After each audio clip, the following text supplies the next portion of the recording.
How is anybody affording anything? Let's have a look at the first clip. What in the broken Britain? I can't even buy any stamps anymore. Bullshit is this?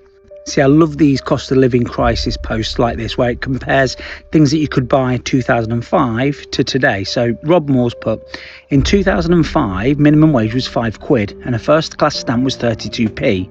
Now in 2025, minimum wage is £12.21 and a first class stamp is £1.70. So back in 2005, with your hourly wage, you could buy 15 first class stamps, but today you can only buy 7. So is wages going up a good thing if they don't align with the increases in price of things? It's what I've said for ages. It's okay getting £20 an hour, £30 an hour, £50 an hour, but if a stamp's going to cost you £10, it's no good, is it? Absolute broken Britain. That's the cost of living crisis that people aren't really talking about. And it's not just stamps, it's everything. A pint of beer, £7. Glass of Prosecco, £7, whatever it might be. Everything's gone up more than what we're getting. And people will say, well, put the minimum wage up again. Yeah, you put the minimum wage up again, and guess what happens? Profiteering. I mean, it's all right, your wage is going up if the cost of everything else is in line with it. But if the price of everything is going up higher than the wage increase you're getting, then you're still worse off, aren't you? As he said, in 2005, you could get 15 first-class stamps for an hour's pay. And today, you can only get 7. Carries on like that, eventually you'll only be able to afford 1 for an hour's pay, won't you? Living in the UK is crazy, let me show you. £4.89 for butter, that's a rip-off. £1.65 for milk. Guess how much coffee is? Nearly £8 for this. £1.40 for a loaf of bread is daylight robbery. Tesco owned cheese, nearly £5. The cheese will have a security tag on it soon. £3.85 for a meal deal. It's no longer a deal, it's just a meal. Nearly a fiver for butter. Nearly £2 for milk. And I'm not really surprised he thinks the cheese is going to have a security tag on it soon. It won't be long before absolutely everything's got a security tag on it because it's that expensive. And £8 for coffee? I drink the stuff like it's going through my veins. I mean, I've got one here. I mean, it's just insane. This is going to cost me a fortune. But all joking aside, the prices are ridiculous. They really are.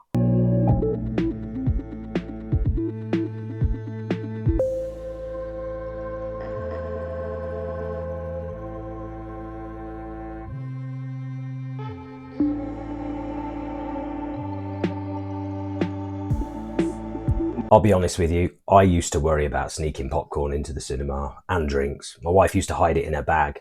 Now, we just blatantly take it in. The prices in there are astronomical. I think the last time I was in there, it wasn't far off a tenner just for some popcorn and a Coke. A tenner for some popcorn and a Coke when I can get it for £1 in my local supermarket and a can of Coke for £1. And that's expensive for a can of Coke. So of course people aren't going to feel guilty about that, are they? Not tipping? I tip if the service is exceptional. But we don't eat out a lot because it's expensive. And with the free trials, I will wait until there's a whole series on there that I want to watch, then binge watch it in a weekend on a free trial and then cancel a free trial. And they're right. At some point, it just stopped feeling wrong. It really did. People used to be embarrassed about doing some of these things, but they're not anymore. I'm not anymore. And I don't see why anybody should be embarrassed anymore because it's just the reality of the world we're living in.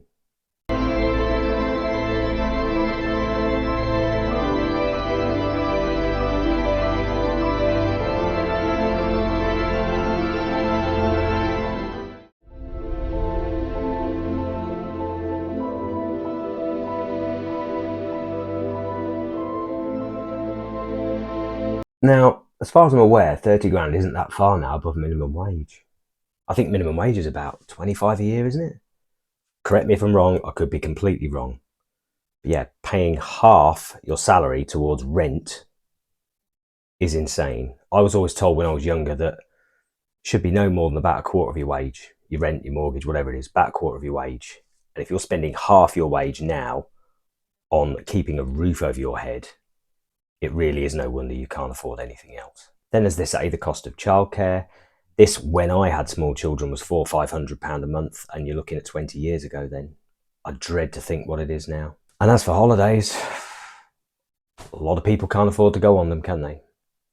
Not even holidays in this country. They really are a luxury to a lot of people these days. I don't really think I see a lot on my FYP in around the cost of living right now. Like, obviously, my fuel is on red. I only put in £30 last Thursday, Friday. Not really been anywhere too tough. I'm having to put more in. Granted, we have a Costco card. I'm very lucky. But how are people managing with everything, the inflation? Like, I just don't.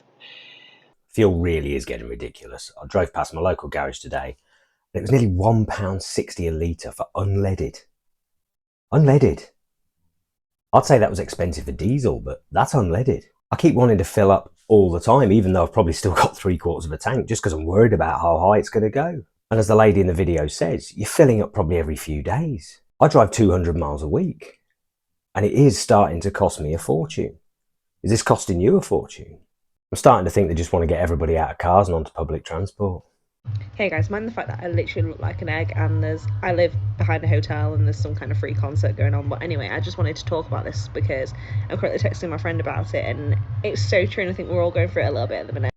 But like, why are we working full time? Or like in my friend's case, she works full time plus an additional job just to be able to have the basics like your food shop, which is, I don't even want to talk about how expensive that is at the moment, you know, your living costs, everything like that, and maybe a few nice things in life, like on your food shop one week you might buy yourself a nice dessert or a bottle of wine. Yeah, that's it.